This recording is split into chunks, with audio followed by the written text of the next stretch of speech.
Mbote na bino nyonso bana Congo na tombeli bino moi molamu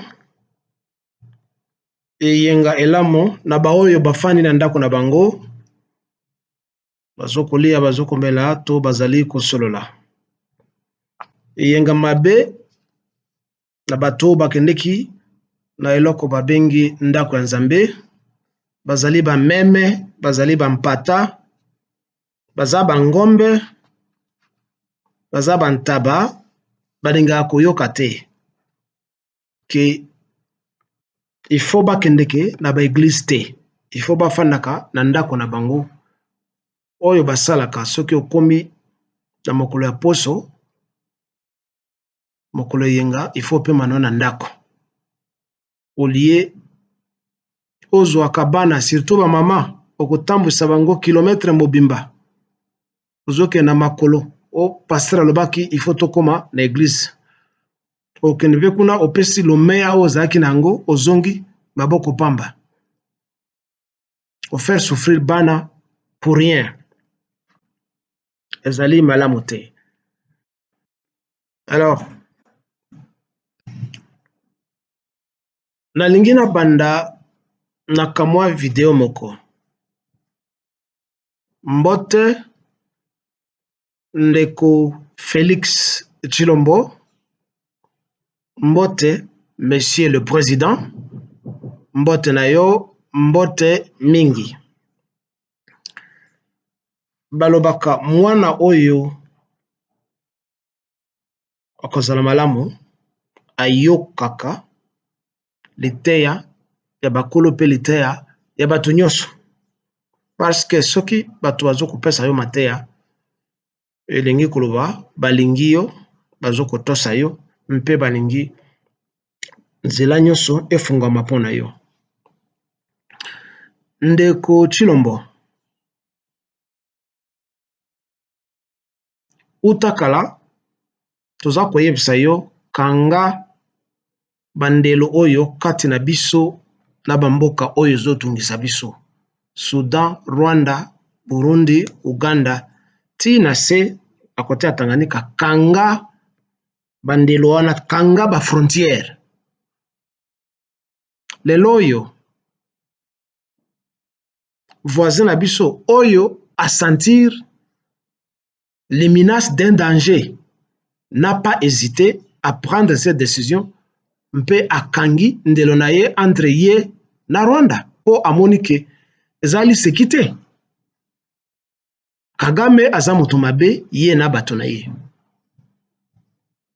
et l'unique façon ezali kokanga ba frontière koyokela bango mawa te parce que nous n'avons rien à gagner du Rwanda ba Rwandais bayaka nde kozwa biloko nyonso epa na biso on n'a rien à gagner du Rwanda absolument rien. Alors nayebi te mpona nini otikaka ba frontière ouverte ndeko président toza kofunda yo mpe kokritike yo po na complicité na traîtrise banda komi défendre na ba accusation wana ke ozali traître te mpo tozali na ba preuve écrite na ba preuve ya ba vidéo na ba audio entre yo na bango mais tozo kopesa yo quand même chance comme olobaki topesa yo chance po omeka kobongwana mais ozo kolakisa ata volonté te ata volonté moko te ke ozali envoi ya kobongwana nalingi na lakisa bino video moko na mosusu mpona koillustre eloko tozo condamné Tshisekedi na yango ça signifie la traîtrise nazobanda na video esika aza kopesa promesse na batutsi ke andimi kosala na bango mosala na mbula mitano ya liboso mpe akokontinue na 10e année et ce qui justifie le second mandat pour faire 10 ans. Poland.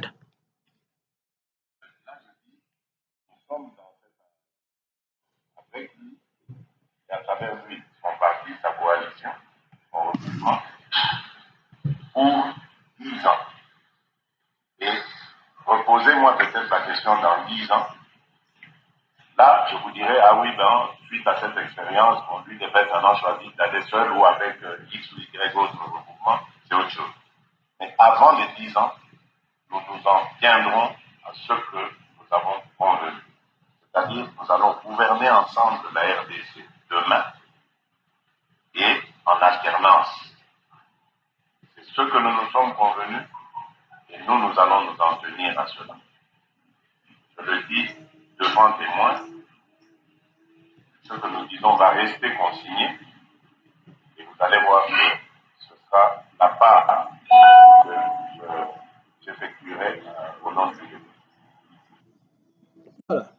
Wana nde esika bapesaka ye pouvoir bazali koteste kiserie na ye na ki confiance na ye soki bokoki kozala na confiance na ye ke akoprotege bango. Alors ye alobi eloko nyonso oyo tozo kodiskute awa sera consigné. D'abord 5 ans, sima 5 ans mosusu pour faire 10 ans et peut-être après cela bino moko okoévaluer maintenant idps ekopona parti mosusu to moto mosusu oyo bakotravailler na ye. Wana ezali première illustration ya traîtrise ya ndeko na biso Félix. Deuxième illustration ezali koya awa nakanisi naza na yango to naza na yango te malheureusement ezali awa bolanda.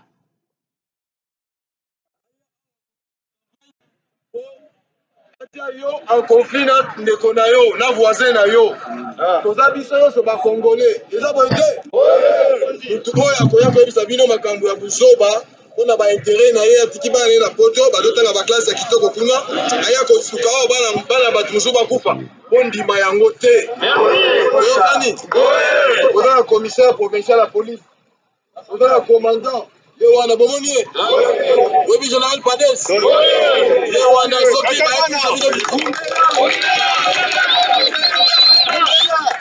oyebi commandant bataillon motaisa bino biloko ya kozoba te rwandais aza na Rwanda oyo aza congolais bomoni awa na loboko na ye otala bato bazokisi eza barwandais mpo bango babunda contre barwandais baboya makambo barwandais na ntango ya RCD boyebi RCD te bango kuna epai na bango na Uvira na Minembwe bango bakenda na zamba baboya makambo ya RCD babunda contre barwandais soki bato baza bisa bino ke oyo commandant wana aza rwandais te ngai aza ndeko na bino ngai naza kutu mwana na Grand Kasai soki toyebisa bino bondimaki aza rwandais te aza Congo bango bozomona nyonso ce sont des Congolais vos frères congolais bauti bisika mosusu baoyo oye na bamosusu bauti na est baza bato ya est ngai na pase ta na nga mingi na est mutu moko atika koyebisa ngai te ke yo oza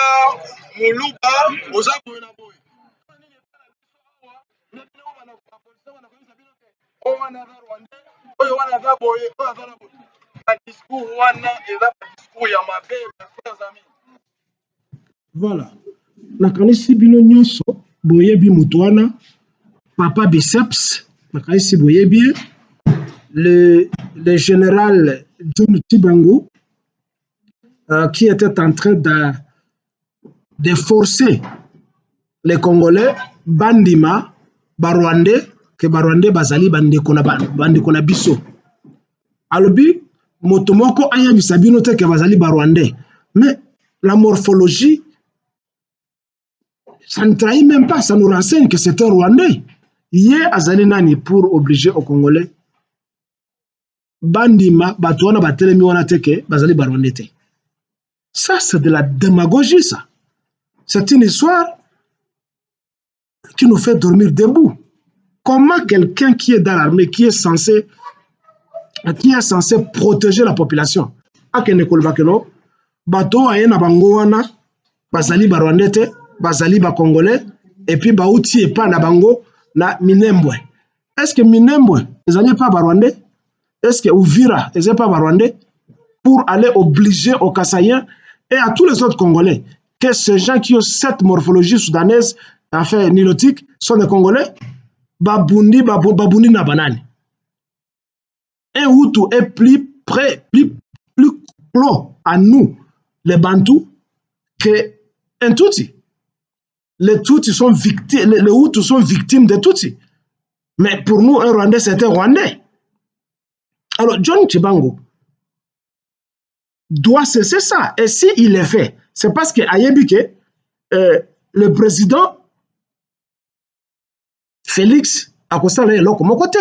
Il ne peut pas se permettre de dire n'importe quoi devant une population meurtrie par les mêmes Tutsis qui viennent chez nous. Aya kolbakeno, motomoko aya koyeb sabino ceci et cela te bato bazabande konabino.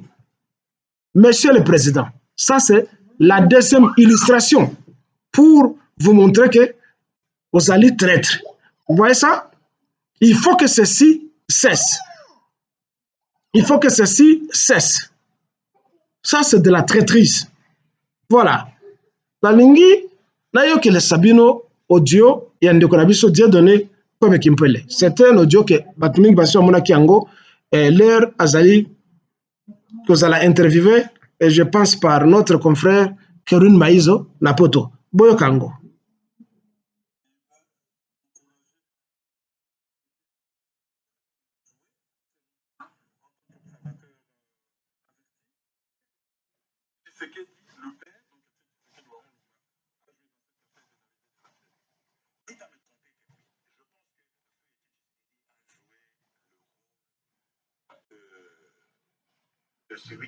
De l'accélérateur du pourrissement intérieur.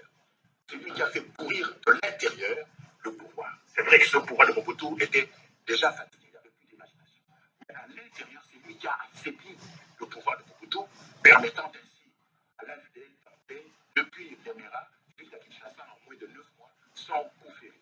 Donc, Tshisekedi s'attendait à toucher des dividendes de cela. Or, Tshisekedi a joué un rôle majeur dans notre pays. Et le premier gouvernement de Mobutu, n'est-ce pas, le gouvernement des commissaires généraux, lorsque Mobutu fait son coup d'État contre Kabila, contre Samogo et contre Lumumba, le 12 et le 13 septembre 1960, Tshisekedi est nommé commissaire général à la justice, donc ministre adjoint.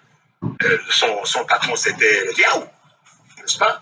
Et donc, mais d'où venait Tshisekedi? Mais il venait de la sécession du Katanga, du Sud-Kassel-Bakwanga. Il venait de là où il était, je crois, ministre de la Justice aussi, n'est-ce pas? Oui, donc il abandonne, n'est-ce pas, la sécession du Sud-Kassel. dont Mobutu parle d'ailleurs qu'il y a eu des massacres terribles là-bas. Mobutu a mis fin. Donc il vient à Kinshasa et il est récupéré par Mobutu. Soit dit en passant, quand a-t-il eu le temps, n'est-ce pas, de faire des études de droit pour être auteur en droit?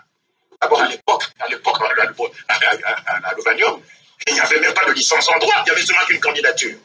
Il n'y avait même pas de licence, je ne parle même pas de doctorat, n'est-ce pas? Donc, quand a-t-il eu le temps, étant commissaire à la justice, n'est-ce pas, de traiter les dossiers, les signataires et d'aller au campus étudier? C'est impossible. Bref,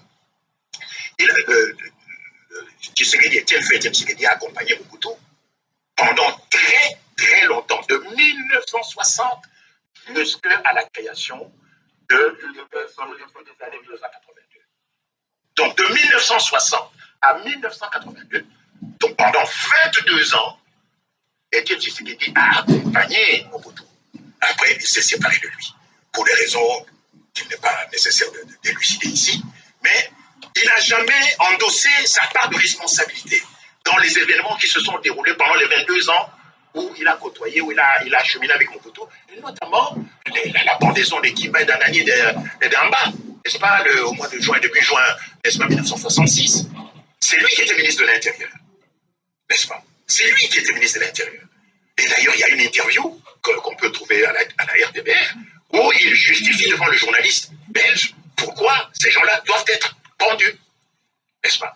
Enfin, ça, c'est la part de l'histoire telle que moi, je la comprends. Mais encore une fois, Kérouine, il est possible que ma compréhension soit fausse, soit erronée. Mais je me base sur des faits réels. N'est-ce pas? Je me base sur une analyse rationnelle. N'est-ce pas? Pendant tout ce temps-là, mon cher Kérouine, les Congolais ne savaient pas que les Tutsis préparaient leur coup, c'est-à-dire le fameux plan d'occupation, de colonisation du Congo et de l'Afrique centrale. Voilà. Frère Dieudonné Kimpele, ta compréhension n'est pas fausse. Nous tous, nous connaissons ça, mais la question est adressée aux membres de l'UDPS, oyo bazali kolangu sabato na propagande infinie, ininterrompue, pour présenter M. Étienne Tshisekedi comme étant le héros, le père de la démocratie, le premier docteur en droit, etc., etc. Oyo ba qualification nyonso bapesaka ye. Frère Kobe Kimpele, ozali moto ya liboso te koloba biloko wana, et coup de chapeau à toi. Nous tous, nous avons dit ça. Nombreux parmi nous ont dénoncé ça depuis longtemps. Kasi, bato ya UDPS bazalaka toujours mato et mangonge, où ils veulent nous forcer le mensonge comme les églises le font. Quelqu'un avait dit que au fur et à mesure que ozoko répéter mensonge, et bon maka cause la vérité. Bazoko forcer vérité on a ba congolais. Tu sais que le premier docteur en droit. Et toi tu poses la question. En quittant Bakwanga pour venir à Kinshasa. Kuna zaki ministre de la justice c'est Kalonji Mulope aye na Kinshasa pour rejoindre Mobutu, le gouvernement Mobutu ba jeune commissaire.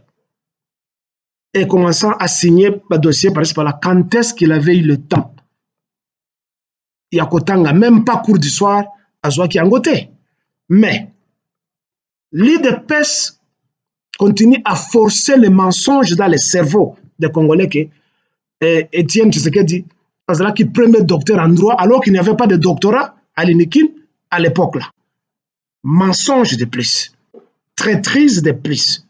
Pour la Kolakisake, l'UDPS est complice dans tout le mal, dans l'occupation et dans tout. Et que c'est Étienne Tshisekedi qui est l'architecte de l'infiltration et de l'occupation et des guerres au Congo. Et Kwebe Kimpele de souligner, Étienne Tshisekedi s'attendait à des dividendes. Les dividendes, un jour, il rêvait de devenir président avec l'appui des armées étrangères. Malheureusement, à Koufi, mes dividendes et Pesami na mwana naye qu'aujourd'hui, l'UDPS est en train de célébrer. Et il dit qu'après 10 ans, Alingi va continuer à gouverner. Donc, biso ba Congolais, to fongola matoye na miso qu'on a devant nous une famille de traîtres, un traître qui ne veut pas que bongola mayele na motema na ye. Pouvoir au bapesa kaye, na loba ki yango la fois passée, ça n'a pas été au hasard. Ba relation e banda utakala nantango ya tata na ye utakala. Nakanisi bato mingi bayebisaki bino ke Étienne Tshisekedi azalaka na basi ya batuti. Nakanisi boyebi yango, ce n'est pas moi qui suis le premier à vous le dire. Nga pe naza na mwasi ya étrangère. Mais mwasi na nga za tuti te. Mais nga nazo koyebisa bino occupation bitumba relation nyonso accueil ya ba Rwandais na Congo RCD Goma, c'est Étienne Tshisekedi. Donc ce qui est là, c'est à cause de l'ignorance, c'est à cause du fanatisme aveugle, parce que na uti kopesa bino 3 illustrations ya traîtrise na ye. Général soi-disant John Chibangu azoko forcer ba Congolais bandima batutsi comme étant des Congolais. Na la kisibino vidéo na ye azana kati ya ndako soki ya Kabila na ferme soki wapi. Bazoko tuna ye mituna ba tester ye soki azali akozala capable ya ko protéger bango. Na oti kopesa bino audio ya monsieur Pobe Kimpele où il vous donne une brève historique que tout le monde qui est éveillé, qui n'est pas fanatique, a toujours dévoilé. Que Étienne Tshisekedi, c'est un ultra traître. Et son fils même.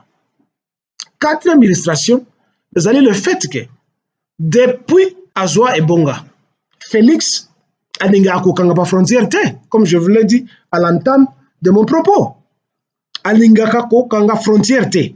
Comment okikokanga frontière te alors que ozoko bunda na moninga ya ngambo azoko yepa na ofongoli ni porte mais omi bengi ozali mokengeli ya bana Congo. Comment okikozala tozo kaka Congo comme état ndako yo ozali mokengeli ya bana na yo mais ofongoli lopango ofongoli porte ya ndako na yo munguna akota. Comment ozoko kengela bana na yo ozoko kengela famille na yo quand tu ouvres et le portail et la porte de ta maison. C'est tellement ironique. Lelo oyo, Burundi a kangi frontière pe a bengani partout nyoso. Mais c'est nous qui avions appelé à cela depuis longtemps kanga frontière, kanga frontière, kanga frontière. Olingaka ko kanga frontière te. Eh ben, ba Congolais, il est temps bo créer ba milice ya ko kote la Barwandais na kati ya bandako ko boma bango de cette façon ba ko kima soki bo zeli kaka que Félix ne akosala ngo jamais ekosalama. C'est tous les jours que ba ko distraire biso oh bakangi 40 mercenaires oh bakangi 400 mercenaires bakangi 800 basé ko katsa côté Maluku oh c'est tous les jours qu'on va nous distraire comme ça. Mais ceux qui bakangi ba mercenaires aussi il faut nous le montrer à la presse. Balakisaka biso ba mercenaires mingi mingi hote. On nous montre seulement 2 3 4 kuluna. Wana ba mona balakisaka na télévision. Mais ba 400 ba 800. Pourquoi besoin lakisa biso bangote na télévision si réellement cela est vrai? Comme ça on verra si vous pouvez démentir ce dont on vous accuse. On ne voit pas ces mercenaires. Pourquoi ils doivent être cassés? Même à temps, on a la télévision. Mais que la presse écrite, photographie, on ne voit pas cela. C'est aussi une autre façon négative. Il y a côté à traumatisme. Vous accusez les soi-disant opposants. Vous êtes les premiers à nous traumatiser parce qu'on ne voit pas ces assaillants. On vous prétendre que vous attaquer Congo. 5e fait de traîtrise. Félix. Zone ya Gombe nyoso etonda Barwandais na kati ya hotel partout bazali wana. Yo moto okeko zwa okeko kosala recherche na nani na hôtel à Nanga. Pourquoi tu n'entres pas dans tous ces immeubles? Ya Gombe. Mais vous connaissez là où habitent les Tutsis. Vous allez rencontrer des stocks d'armes. Pourquoi tu ne fais pas ça? Pourquoi Roubera doit quitter notre pays? Azongi, accueilli, Azongi en Amérique. Et de loin, il dit non chez nous. Est-ce que le Congo est allé chez lui? Si le Congo est allé chez lui, pourquoi l'air Bazok Bounana à Laurent Désiré Kabila? Pourquoi Bangotu Azonga Kanana na Rwanda? Pourquoi Bazongaka? Si le Congo c'est chez lui. Donc, et les faits sont établis que Roubera, Azarias Roubera, Moïse Nyarugabo et le reste sont des criminels patentés qui doivent être arrêtés. Ils doivent être arrêtés, condamnés et exécutés. Pourquoi Zokanga Bangote? C'est parce que Ozali complice na bango jusqu'à ce jour. Pourquoi Zokanga Bangote? Bisimana Karamueto, à l'époque de Laurent Désiré Kabila, Akimaka na ba millions ya gouvernement, l'air Azalaki, ministre des Affaires étrangères, ya Laurent Désiré Kabila. Akende Keti en Afrique du Sud. Azongi Saka Mbongo, Alate Mbongo na Saka Mbongo au gouvernement. Pourquoi vous ne l'arrêtez pas? Vous qui arrêtez les autres, pourquoi vous ne l'arrêtez pas? Alors, il y a beaucoup d'illustrations traîtrices d'ailleurs. Je ne parle pas, il y a armée, il y a EAC au côté Saka. Alors, on voit que tu ne parviens pas à t'amender comme nous l'espérions. Nous sommes prêts à te soutenir si tu travailles pour le bien des Congolais. Mais ozoko sala yangote ba Congolais bokota na bandako ya Barwandais bokanga bango bokene kotia bango na aéroport batia bango na avion bakende ba mususu bazonga esika bakenda. Par exemple, o bakota na Bandundu, o bakota na Bakongo, le soi-disant leader de Bandundu Adolphe Muzitu mboso koja soki kwanga soki na nikumono na ba mususu. Aujourd'hui, vous nous parlez de l'attaque de Mombondo. Pendant tout ce temps, vous faites du kimia. Vous n'avez jamais dit à la population de Bandundu où sont parties les colonnes de bétail Oyo de traversera Kisasa et Keiti na Bandundu. Na Bandundu, Bafanda Wapi. Quand est-ce qu'ils avaient acheté un terrain pour s'y établir? Bazali n'a livré parcellaire Wapi qui leur a permis d'y aller. Vous, le soi-disant leader de Bandundu qui vous appelez le Mfumumpa ou le Mfumumpia, pourquoi vous avez gardé le calme? C'est parce que vous êtes des traîtres, des complices na sort ya population. On ne peut pas avoir confiance en vous. Vous avez tout le monde pamba. Des cafards politiques, c'est tout ce que vous êtes.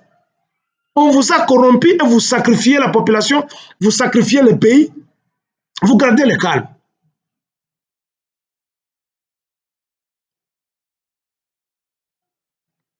Alors, sur ça, je vais m'adresser un peu aux youtubeurs de l'IDPS Nabatu Mususu. Nasina sala ngomba la moko. Bandeko bino obozo kolobake, bozana ba télévision na bandako na bino, que vous appelez des téléviseurs, stations de téléviseurs climatisées. Au Tango et Koki, au Vitesse Télévision, au Rumeur de Kinshasa, au ceci et cela. Mais soyez honnêtes dans la livraison de l'information. Même à ta binonde bolingi, ba viango, parce que c'est comme l'unique secteur de vous taper de l'argent pour vous créer de l'emploi. Pourquoi beaucoup makaba titre ya lukuta na bémission na bino? Oh, le rapatriement du corps de Corneille Nanga.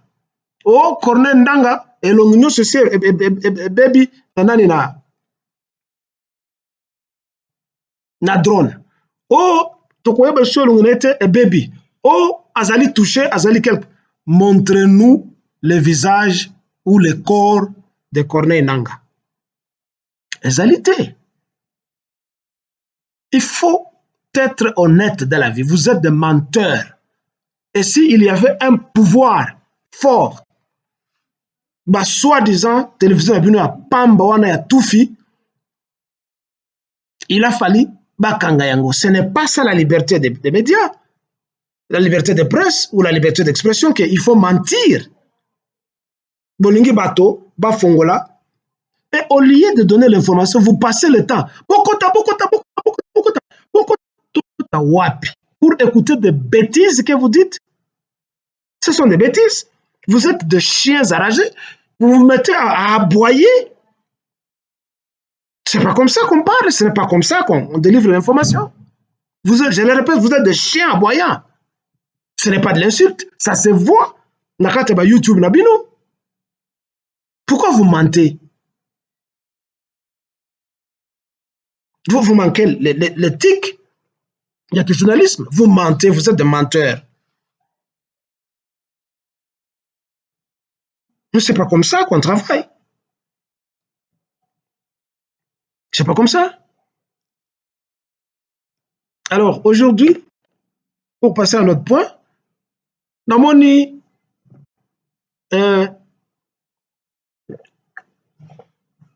nalandi émission moko na programme ya haut-parleur. Nalinga kolanda yango trop parce que nazali na ngai africain. Nalinga biloko na tradition na biso ya kutima na biso.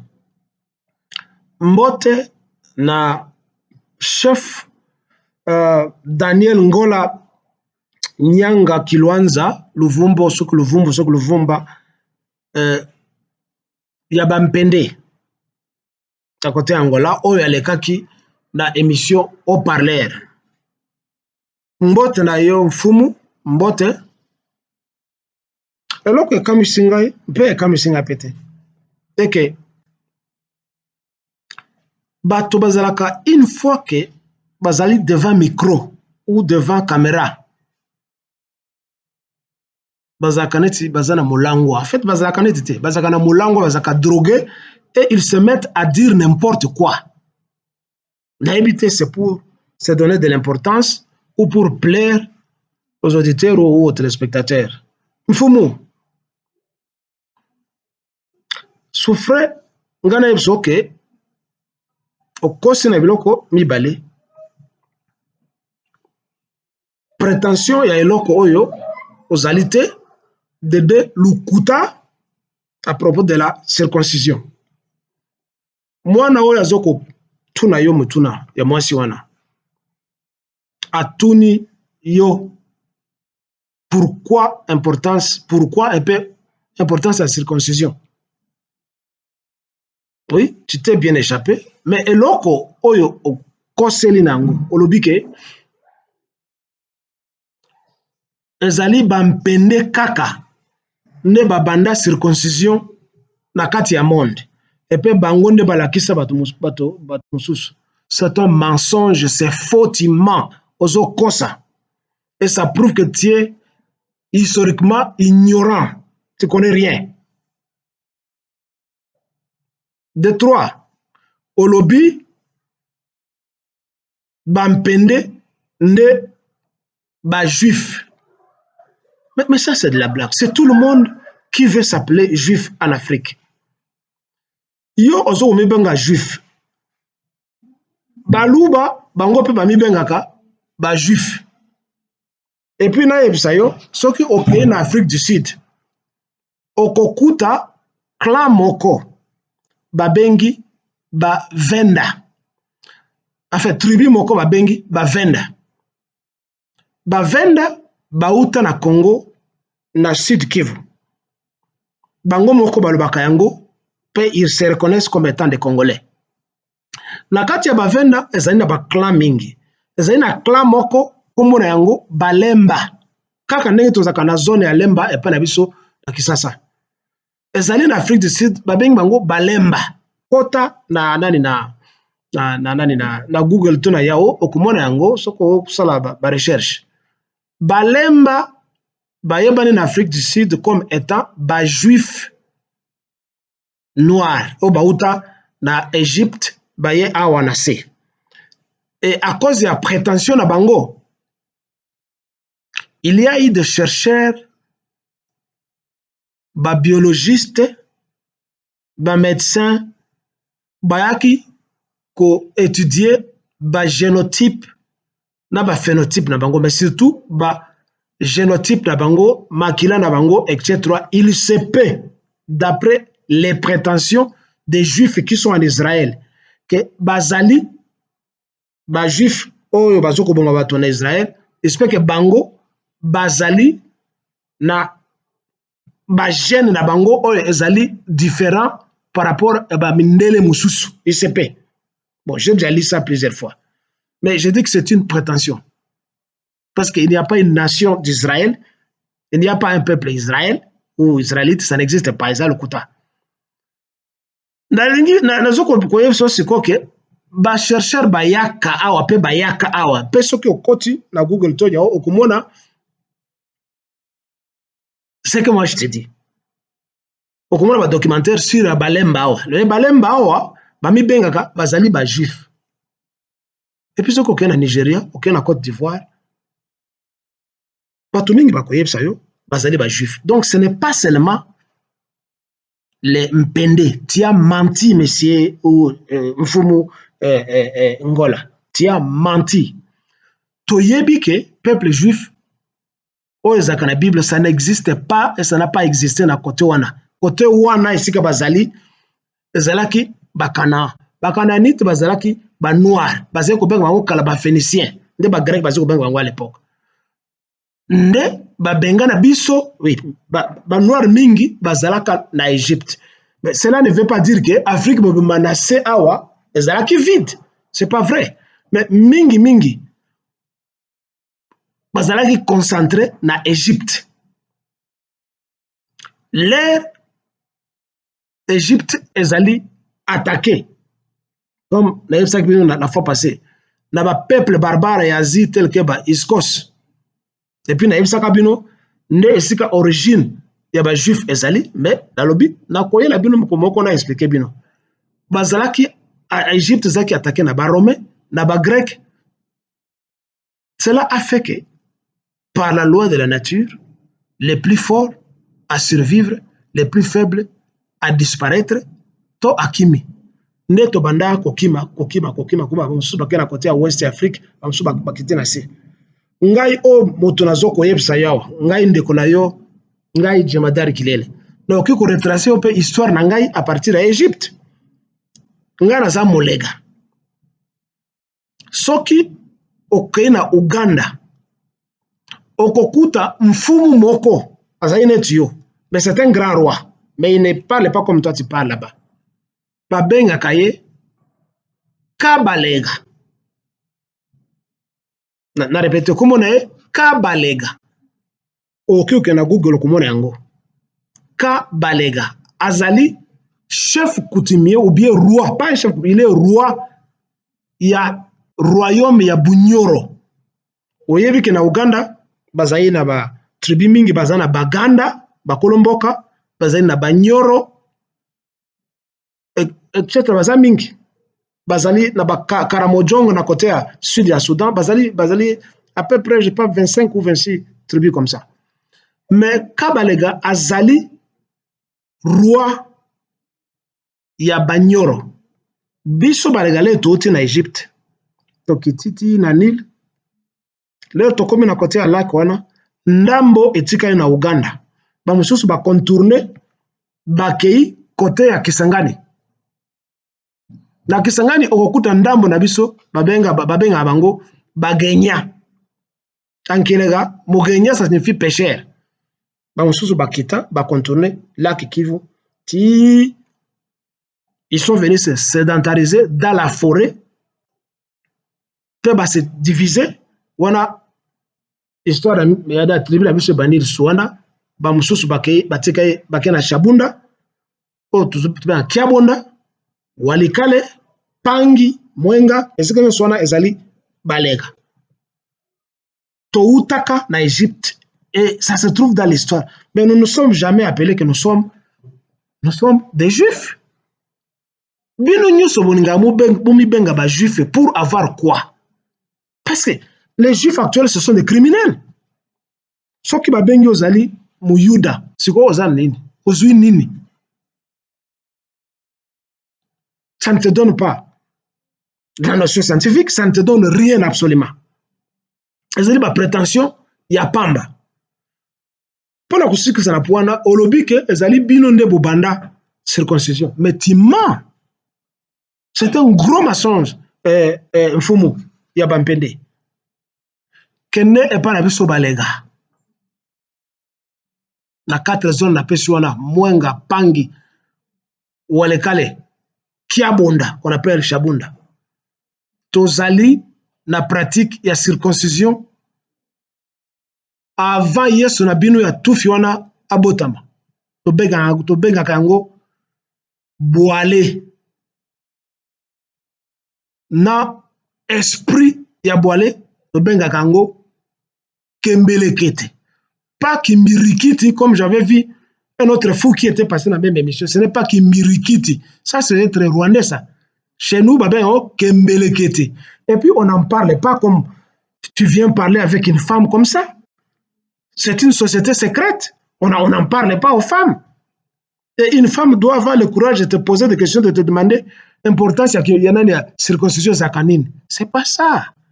C'est vous qui trahissez les traditions africaines. Vous, les chefs coutumiers, qui êtes corrompus, qui portez des vestes. C'est vous. Tu ne sembles pas maîtriser ta culture. Tu es en train de tâtonner. Et tu t'appelles chef coutumier de Mpende. Mais tu mens. Tu mens.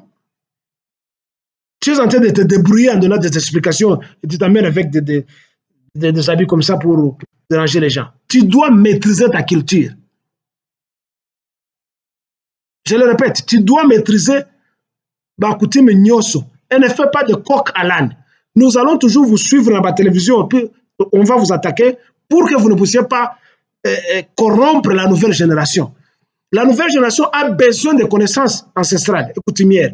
Vous avez corrompu ça en allant demander de l'argent auprès des politiciens, en vendant les secrets aux politiciens et aux pasteurs. C'est vous qui avez trahi et qui trahissez toujours, vous donnez Madeleine Abisso à ceux-là qui ont de l'argent. Et c'est une honte, Mfumu Daniel Ngola. Tu as une longue et riche culture derrière toi que tu dois conserver et protéger. Pas venir comme ça à la télévision, tu te mets à faire du coq à l'âne comme un enfant de la crèche. Qu'est-ce que c'est cette histoire comme ça?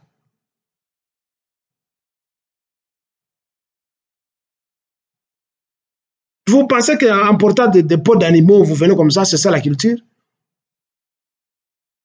On vous pose la question, tout ça, tu commences à... Non, ceux qui vont reconnaître, ceux qui te côté dans le Parlement, nous allons aussi en déguiner. Et aussi en déguiner. Ceux qui ont côté dans le Parlement. Mais c'est un mensonge.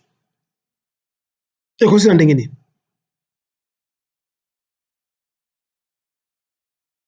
Où se trouve M. Kosolana qui nous avait dit que Kimbangu allait atterrir dans Mangengenge? Kimbangu est toujours en route, son hélicoptère est toujours en route, et ça c'est sûr, on n'a pas encore terminé à construire les villas dans Mangengenge.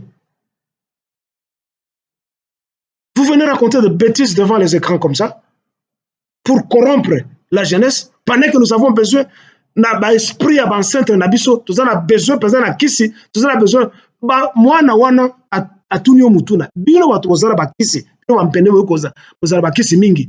Pourquoi bozoko kosilisa bitumba na STT? Okoma obeta miso gauche droite lokola mbo uti oswa mutu obeti beti munoko ndenge wana. Tu n'as pas donné de réponse. Oyo Mobutu akanisa kazali elombe tolakisaki bolakisaki nini? Pourquoi osoko beta bakakete ebuma ba Rwandais ebuma? Même vous êtes des farceurs, vous êtes des chefs coutumiers seulement pour avoir 3, 4, 50 femmes et faire des enfants. C'est tout. Donc en bref, bozali ba juif était aux abatu mwindu.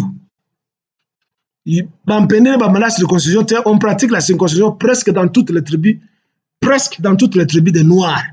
Sauf qu'en Afrique du Sud, au Kouta, Zulu, Kosa, Basala Kango. Presque toutes les tribus de l'Afrique du Sud, Basala la circoncision. Na Kivu, na Congo, Bisso Balega. Nous sommes les dépositaires, il y a Elokwana. Et puis, on a vu sur ça ancestralement, ce n'est pas aller à l'hôpital. Ce n'est pas ça. Oui, c'est vrai que la mine va copier en web Panabiso. Mais il ne faut pas exagérer pour dire que c'est exclusif. Avant de ça, je vous avais promis une brève histoire sur Bitumba Nanani entre Hamas et les Juifs. Botalawa, ezali na raison moko oyo Bitumba ezali wana. Ozomona na carte ya Afrika wa. Oyo ezali Ezipito. Ozokomona wa oyo ezali Égypte. Awa ezali mer Rouge. Na bele ezalaki awa. awa Méditerranée ezali awa. Israël ezali quelque part awa. Awa bozomona awa. Ba scientifique ba découvrir jugement ya gaz munene awa na mer awa. Ba juif mpo na mbongo baza na mutu te, baza na challenger te. Bayokaka motema mpasi ke Egypte awa na kati ya canal de Suez oyo relie awa bazwaka mbongo mingi po na bamasuwa oyo elekaka awa. 8,8 sur 10% ya commerce mondial elekaka awa na mer rouge ti ekatisi na canal de Suez awa pe ekei na poto awa po babato mingi evitaka contourner Afrique ezali nzela molai mpona kokende na Asie to ya Asie eya awa. Donc bayaka awa baye pembeni awa bakoti na mer rouge bakati na canal de Suez. Alors awa ba scientifique américain ba découvrir ba gaz awa. Sikoyo mpona komonisa Egypte bwale balingi ba Egyptien baliaka mbongo oyo te oyo ya douane ya passage ya bamasu awa nde bazali na projet esi ebandaka kala d'ailleurs ya kotimola mabele eleka na kati ya territoire ba palestinien ya Gaza esi ebanda kala me ogardaka silence ekoleka awa ekatisa na kati ya Israël pe eya kokwea lisusu na mer rouge awa comme ça bamasuwa mingi ekobanda koleka awa ekatisa na Israël ekei na Gaza. Alors pour faire ça il a fallu baboma ba palestinien babenga na bango comme ça bakolekisa nani mai wana o bazo kotimula eza canal mosusu ya sika babengi yango canal David Ben Gurion. Il faut boyeba ke ba juif à ce qui concerne l'argent baza na challenger te. Ça c'est raison moko ezali ya kati ya CC o balingi baloba te pourquoi bazo kobuma ba palestinien pe balingi babenga na bango mabele na bango. Voilà, je pense que en bref je peux développer ça pendant longtemps mais bozala ka moi idée. Donc ezali makambo ya mbongo et puis na yebisaki bino ke ezali babindele nde bakreya Hamas nde bakreya Fatah nde bakreya Hezbollah ezali bango nde bafinansa biloko wana po na ko affaiblir OLP, Organisation de libération du peuple de la Palestine, avec les grands leaders Oya Koufa, le regretté de tous les jours Yasser Arafat. Ba Congolais, surtout bino Wazalendo, ne soyez pas naïfs. Soki Félix Azoko pesa bino bibundeli, tant mieux. Mais aussi longtemps que les FARDC et qu'on a toujours na soi-disant généraux commandant Oyo, neti o John Kichibangu a présenté na yemoko, et rien ne va pas marcher. Il faut botika na esprit na bino yako libérer côté na biso. Et ceci c'est pour le Congo de Lumumba, de Kasavubu, de Kimbangu, de Kimpa Vita, de Pierre Moulele, de tous les martyrs congolais et de tous les Congolais qui se battent pour que la nation congolaise soit.